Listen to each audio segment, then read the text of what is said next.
अच्छा कहा है, सरापा हुस्न हो जाता है जिसके हुस्न का आशिक।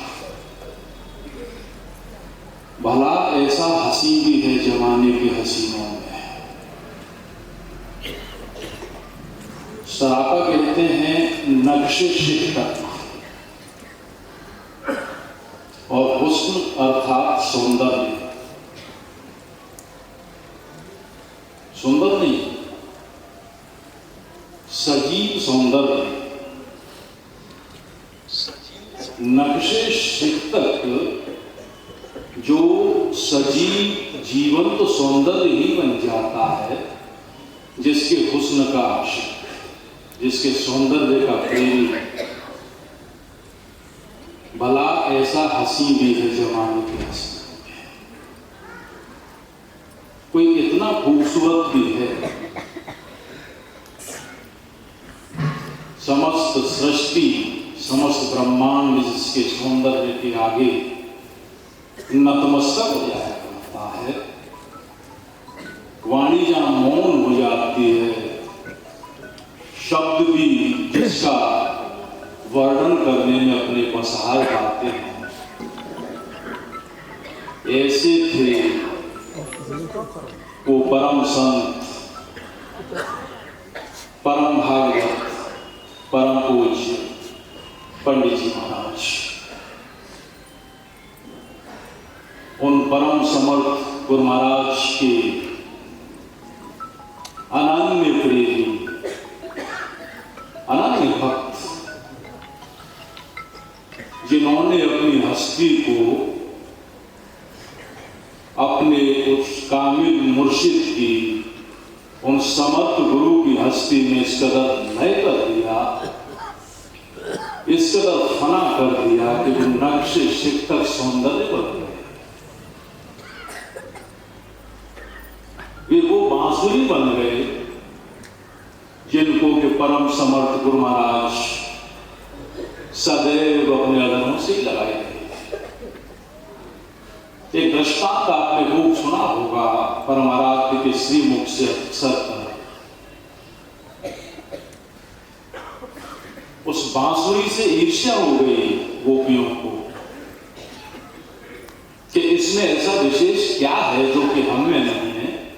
भगवान हमसे तो दूर भागते हैं और इसे हर वक्त अपने होठों से लगाए रखते हैं, अधरों से लगाए रखते हैं। कुछ लीला थी योगेश्वर परमात्मा ने कृष्ण की। उस बांसुरी को बस उस कच्छ में रख के कहीं चले गए। राधा जी वहीं थी।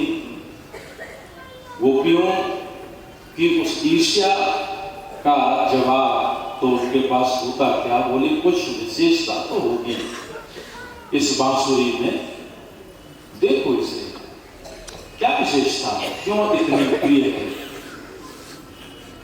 एक सखी ने उस बांसुरी को उठाया, देखा, एक आंख बंद करके वो बिल्कुल खाली थी। उस सखी बोली कि ये बिल्कुल खाली है, इसमें कुछ है ही नहीं। राधा बोली बस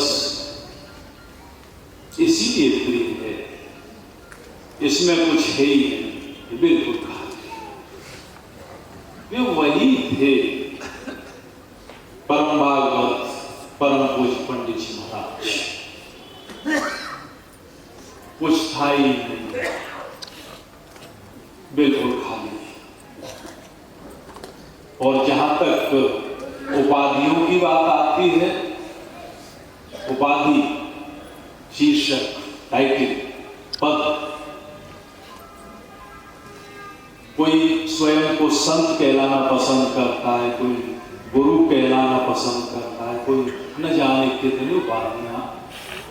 लेकिन उन्होंने बड़ी सुंदर सी बात कही, भाई ये उपाधि जो है वो व्याधि है।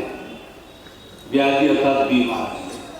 मुझे से दूर नहीं, मुझे नहीं पसंद कोई मुझे संत कहे, महापुरुष कहे,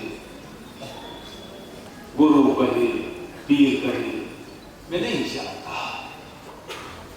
उपाधि व्याधि है।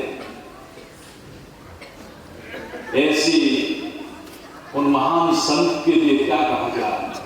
यतो वाचो निवर्तन्ते अप्राप्य मनसा सह, जहां पर मन सहित समस्त इंद्रियां थक हार कर वापस आ जाती हैं और मौन हो जाती है। ऐसा परिमार्जन किया, ऐसी उन विलक्षण महान विभूति का परम समर्थ गुरु महाराज ने ऐसा निर्माण किया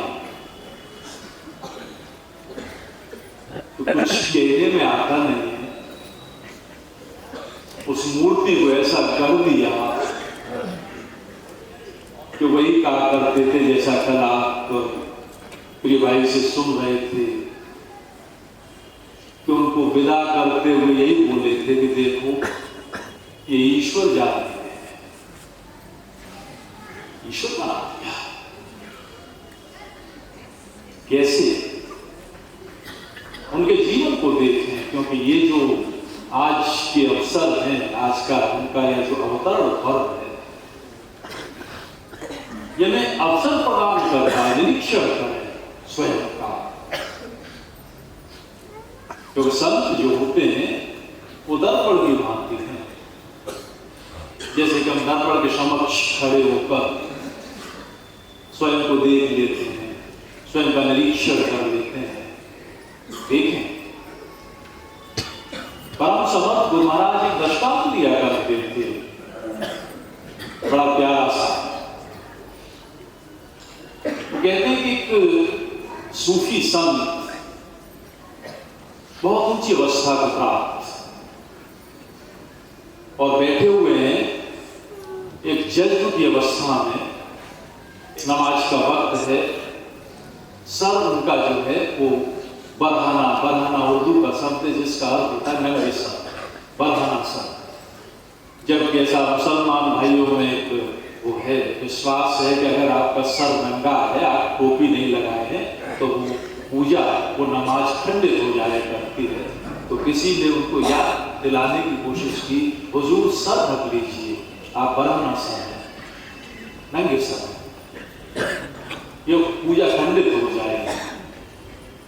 लेकिन वो जज्ब की अवस्था में कहते हैं, बड़ी ऊंची सी बात, सर बहर बराना नेस्तम दारुण खुलाए चार तर्क, तर्क दुनिया, तर्क मोला, तर्क उपवा, तर्क मोला, तर्क तर्क, और मौन हो जाते हैं। परम समर्थ महाराज व्याख्या करते हैं, ये फारसी की पंक्तियां हैं। तर्क कहते हैं त्याग, त्याग देना।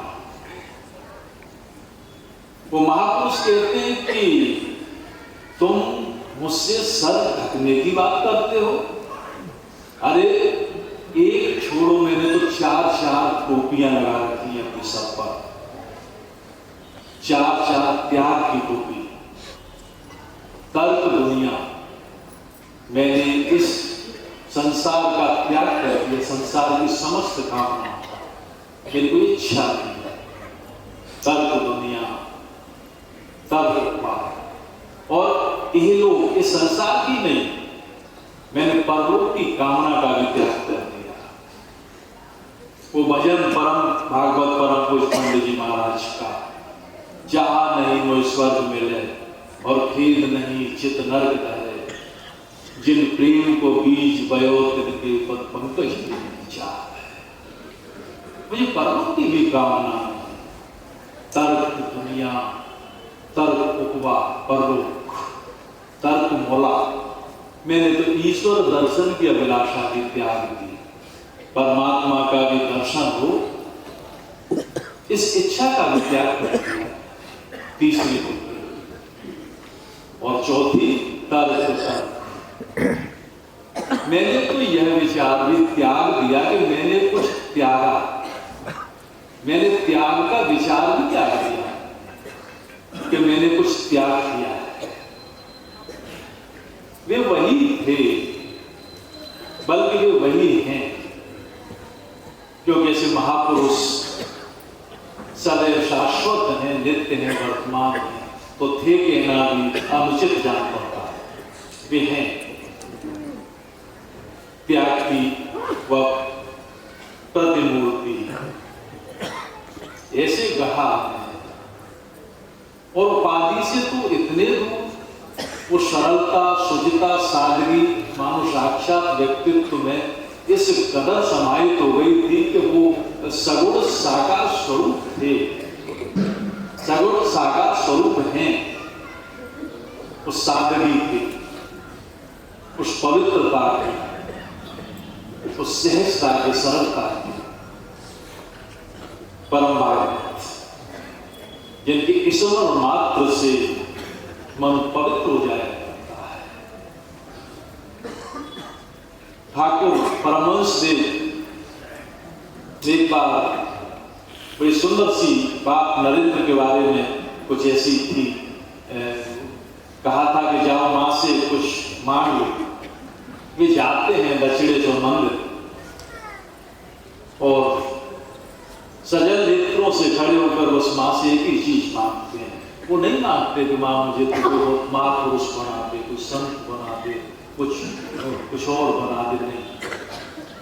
निर्निमेष नेत्रों से देखते रहे और एक ही चीज मांगी, भरे गले से उस मां की तरफ देखी, मां मुझे मनुष्य बना दे। परमात्मा परम पूज्य पंडित जी महाराज ने यही तो मांगा था महाराज से, और वही मिला। कल आप सुन ही रहे थे, एक सत्संगी ने प्रश्न किया था, क्या आप कोई वशीकरण मंत्र जानते हैं? इतना आकर्षक, इतना आकर्षक कि सब खींचे चले आते हैं उस कृष्ण की बंसी पर, जैसे कि गोपियों को तो छोड़े, गायें और बछड़े वह भी आकर्षित होकर खींचे चले आते थे। क्या आप कोई जादूगर है? क्या वशीकरण मंत्र जानते हैं? बोले भाई मंत्र तो मैं कुछ नहीं जानता, इतनी सी बात जरूर है, सबसे मीठा बोलता हूं मैं और सबका बना सकता हूं, बस ये मेरा वशीकरण मंत्र है। ऐसे महापुरुष क्या कहा जाए, शब्द होने पड़ जाते हैं ऐसे महापुरुष। और उनके व्यक्तित्व में हम देखते हैं वो समस्त लक्षण श्रीमद् भगवद गीता में योगेश्वर परमात्मा कृष्ण ने बड़ा सुंदर सी बात ऐसे महापुरुषों के लिए, निर्माण मोहा जित संग दूषा अध्यात्म नित्या विनिवृत्ति कामा सुख द्वंद्वै विमुक्त सुख दुख संगे गच्छन्त पद्म अव्ययत। निर्माण मोहा, जो जिनको मान की कोई कामना ही नहीं, अमानी सम्मान की कोई कामना नहीं, लोकेश्वर से बिल्कुल दूर। हम देखते हैं कि कितने इस संसार में, इस जगत में जो इस अध्यात्म के मार्ग पर चलने वाले लोग थे, एक बार के लिए वो अन्य चीजें से दूर हो सकते हैं, विजय प्राप्त कर सकते हैं, लेकिन लोकेशना नहीं जाती, यश की कामना ये घेरती है, बड़ी बुरी चीज। लेकिन परम भागवत परम पूज्य पंडित जी महाराज निर्माण मान से रहित अपने को अमानी बना दिया, जित संग दोषा, निष्प्रभ जल पर जैसे कमल का पत्ता, ये था उनका जीवन। जल पर रहते हुए भी बिल्कुल अनासक्त, जित संग अध्यात्म नित्य, हर पल अध्यात्म को व्यवहार में लाने वाले, सुख दुख की संज्ञाओं से दूर, द्वंद्व से परे। और ऐसे जो महापुरुष होते हैं वही वास्तव में पद अव्यय कर अविनाशी पद को प्राप्त करते हैं, वो साक्षात परमात्मा। बस ऐसे ही महापुरुष के दरबार में हम आप सभी कह रहे हैं, उन्हीं की उपस्थिति है। आज के दिन हम उनसे यही मांगे, हे परमात्मा आप हमें एक ही क्षमता प्रदान कर दें और वो आत्मनिरीक्षण, हम आपके समक्ष खड़े होकर अपना निरीक्षण कर सकें, जीवन के श्रेष्ठ कर सकें। गुरु महाराज हम आप सभी पर